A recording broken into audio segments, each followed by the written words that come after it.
Estamos aqui mais uma vez para falar de um assunto que acredito que interessa muita gente. É um assunto que está diariamente nos jornais e que acho que a gente tem algo a acrescentar e esclarecer, que é a desoneração da folha de pagamento. Mi, vamos lá. Vamos lá. O que temos a falar sobre desoneração da folha de pagamento? Acho que primeiro, né, Mari, para a gente começar, é entender o que é desoneração da folha de pagamento. Às vezes as pessoas têm, uns defendem, outros não, aqueles que entendem sabem da importância, mas acho que num primeiro momento é dizer que não é que a empresa deixa de pagar imposto, ela substitui um imposto por outro, que para ela é mais rentável. Então, a desoneração nada mais é do que uma substituição numa economia, num percentual. Tem relação com o que é faturado, tem relação com o número de empregados, tem relação com a folha. Ela já mudou muito ao longo desses anos, ela iniciou lá em 2012, e aí ela já mudou bastante desde que ela foi criada. Hoje, o que a gente tem de macro são alíquotas fixas para empresas e a desoneração total ou parcial de acordo com a atividade de cada empresa. 17 setores são abrangidos, dentre eles o que nós aqui em Florianópolis usamos bastante, que é o setor de tecnologia e que hoje é um dos setores aí que mais emprega, até mesmo aqui no Brasil, porque a tecnologia muda e migra e nós hoje somos um dos polos de tecnologia do mundo mesmo. Então, o que acontece com isso da desoneração? As empresas têm lá, né, as empresas que não têm tributações, então elas têm um percentual de 20% sobre a folha de pagamento.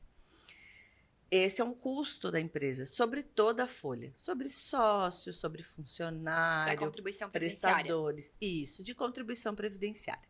20% é o que a gente chama de parte patronal. Porém, a desoneração impacta a parte fiscal da empresa. O que ela faz? Ela cria um imposto fiscal, onde, para cada setor, ela tem um percentual de recolhimento. Para o setor de tecnologia, 4,5% sobre o faturamento daquela empresa bruto. Então, se uma empresa faz 100% de uma atividade de tecnologia, vamos pegar uma empresa de desenvolvimento de software, 100% daquele valor de faturamento vai multiplicar por 4,5%. Então, ele paga esse imposto mensal e deixa de pagar o 20% sobre a folha dele. Então, não é que ele fica sem pagar nada, não é que ele deixou de contribuir, e essa contribuição, ela também vai para a Previdência, o 4,5%. Vai ser uma contribuição geral. Geral sobre faturamento. Que aí eles vão distribuir para o imposto que correspondente. Exatamente. E a empresa, então, troca pela parte patronal dos 20% sobre salários. Isso, deixa de pagar sobre a folha e passa a pagar sobre um valor total de faturamento. Isso. Hoje ela é optativa. Já teve um momento em que ela foi obrigatória, que as empresas não podiam fazer um estudo se era viável ou não. Hoje as empresas podem fazer os seus estudos, programando para o próximo ano, o que elas querem fazer, e elas optam ou não por serem desoneradas. Quando que a empresa vai optar? Quando for vantajoso. Quando que vai ser vantajoso? Quando ela tiver uma folha de pagamento muito alta. E aí vem a questão de empregabilidade, de sustentabilidade. Então, às vezes, retirar este benefício faz com que esses empregadores demitam pessoas, diminuam suas atividades, porque aí não consegue mais pagar. A economia não é de 100% do valor, né? Para algumas empresas chega depende do valor do faturamento, depende do faturamento, pode ser proporcional. Mas geralmente empresas que têm uma folha de pagamento mais alta também têm um faturamento mais alto. Se a gente fala das empresas de tecnologia, os salários de desenvolvedores hoje são salários altíssimos. Então, a gente, né, fazendo uma contraparte aí, as empresas têm uma economia que vale na conta anual. Porque se ela olhar mensalmente, talvez alguns meses nem vale a pena ter optado. Porém, a opção é anual, ela não tem como, não, esse mês sim, aquele mês não. Então, ela tem no cálculo anual uma economia, que ela consegue aplicar essa receita que sobra e investir em outras coisas, em benefícios que a gente já trouxe aqui, em remuneração variável para o próprio colaborador, então ela consegue reverberar em outras questões. Então, esse é o central da discussão da desoneração da folha de pagamento. A mesma coisa para a indústria, que aí é um pouquinho diferente, porque a indústria tem um valor para cada KNAI, para cada NCM que ela produz.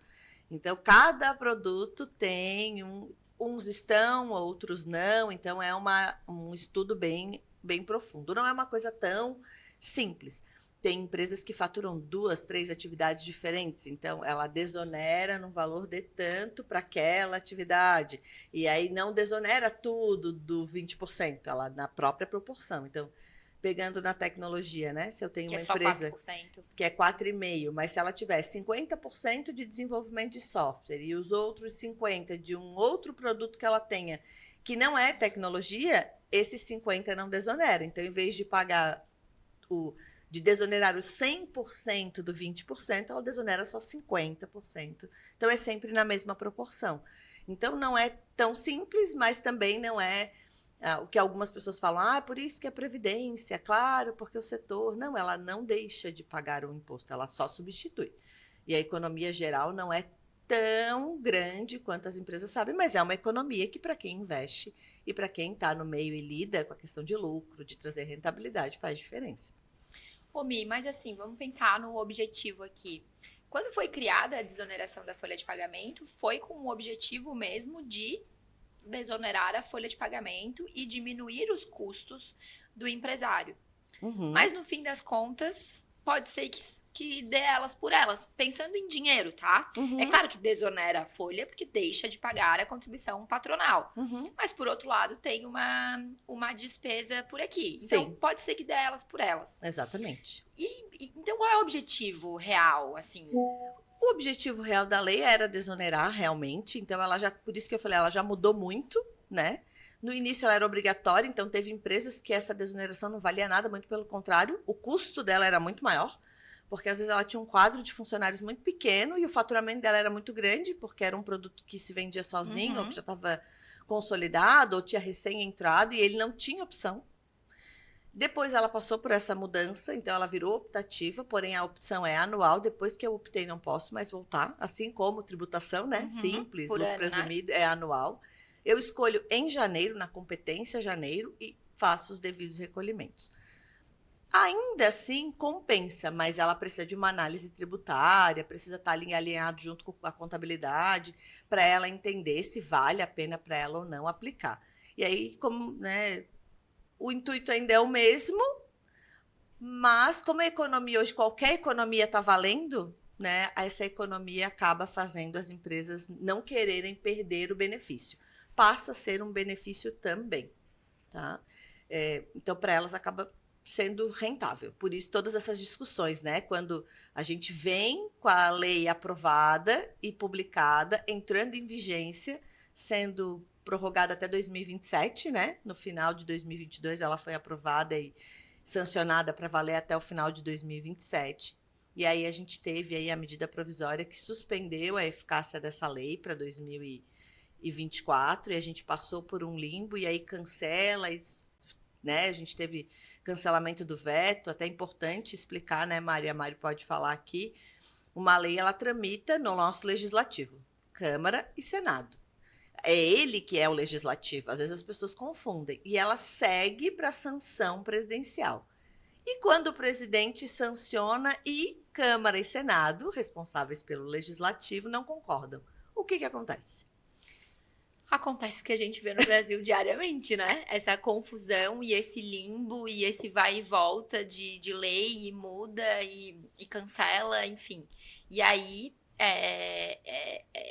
a gente volta ali para o que tu estavas falando da suspensão da vigência nesse ano. E isso causa um caos, né, Michele? Porque, eu estava fazendo assim no ano passado, e daí esse ano eu faço como? E daí como é que vai ser no ano que vem? E é por isso que a gente vê tanta discussão e no fim, ninguém sabe como fazer, né? E como que as empresas estão esse ano? E assim, o que acontece? Isso que a Mari traz é bem importante, né? Da gente ver que, então, cancela o veto do presidente aí, vale o que o Senado aprovou, porque...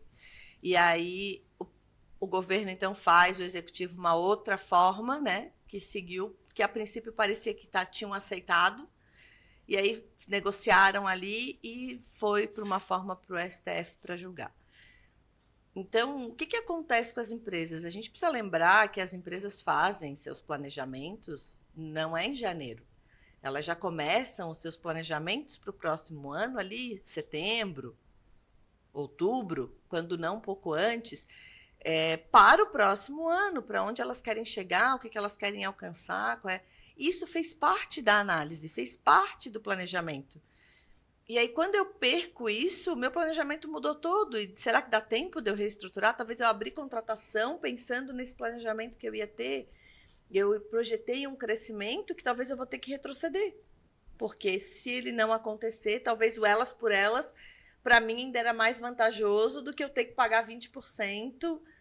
E aí a empresa fica num limbo que ela não sabe o que fazer. Então, essa insegurança traz para as empresas até algum freio que a gente tem visto, que é segurar investimento, retrair mercado, porque ela não sabe, né? Então, isso dessa discussão fica muito delicado. Ô, Mi, em que pé que tá essas discussões? A nossa última movimentação aconteceu aí em março, né? Então, a gente teve acordamos aí no dia 19 de março, com a suspensão, né, uma provocação da Advocacia Geral da União para o STF, solicitando se a lei ela era inconstitucional, dizendo que aquele trecho era inconstitucional. Aí o STF, então, suspende a lei, né, e aí vem para a discussão lá deles, dos ministros, não aconteceu essa discussão. Parou-se o mercado todo com a suspensão. A Receita Federal já se posicionou, já tirou do sistema, já não dava mais para desonerar. Nós estávamos aí dia 19 de março, folha de pagamento rodando, folha de pagamento fechando. O ano já tinha começado. Então... Já vinha desonerando. Isso. E aí, desonera a competência abril? Não, desculpa, 19 de março, não, 19 de abril, né? Desonera a competência abril? Não vale mais para competência abril. Tá, e como é que vai ser? Volta o que estava na medida provisória? Volta o que estava na medida provisória. A medida provisória não dava tempo de se adequar, porque ela traz uma escalabilidade que até agora eu estou tentando entender como é que eles iam fazer isso. Mas traz uma escalabilidade. E aí todo mundo ficou sem saber. De início a gente falou, espera, porque vai ter alguma movimentação. E aí veio a movimentação política, eles negociaram entre eles na semana seguinte e eles acordaram que para 2024 vale a desoneração como está entre as partes. Para 2025, 26 e 27, ela vai entrando de forma gradual, então 2025 entra 5% do 20%, 2026 15%, 10%, 2027 15%, até chegar nos 20% de novo. E aí ela vem gradual. Para voltar ao normal. Para voltar ao normal. Ao que a gente E aí, vivia então, antes. O combinado entre governo e Senado e Câmara é que eles vão reeditar a lei, vão reescrever a lei com isso. Com isso, depois de já fechadas as folhas de pagamento, e-social enviado, prazo do e-social estourado, 15 de maio, não se tinha uma posição. O ministro Zanin falou que não ia suspender, não ia retirar suspensão. E aí a gente precisa entender, né? Quer dizer, é o mesmo que me pede para suspender, agora me pede para não suspender. Vem cá, me explica por que tu está fazendo isso. Ele pediu explicações à Advocacia Geral da União. E ele fez nos 45 do segundo tempo, dia 15 de maio, às 8h10 da noite, depois que todo mundo já tinha entregue, emitido a guia, ele foi lá e aplicou, então, dizendo que voltava ao que era e que ficava suspenso por 60 dias até que eles editassem a lei do jeito que é para seguir o trâmite. Então, 60 dias nós estamos sob observação, valendo o que já estava valendo de reforma. E aí estamos nessa expectativa, tá? Mas e até agora não saiu nada. Até agora ninguém se movimentou. E foi isso. Então, valendo desoneração da folha de pagamento aí para 2024 pelos próximos 60 dias. Isso aí. Temos um episódio? Temos um episódio. Se você tiver dúvida sobre isso, chama ali, aciona no sininho, coloca ali as suas mensagens, diga pra gente o que você tá achando e pergunte o que você quiser sobre o tema. Obrigada. Obrigada. Tchau.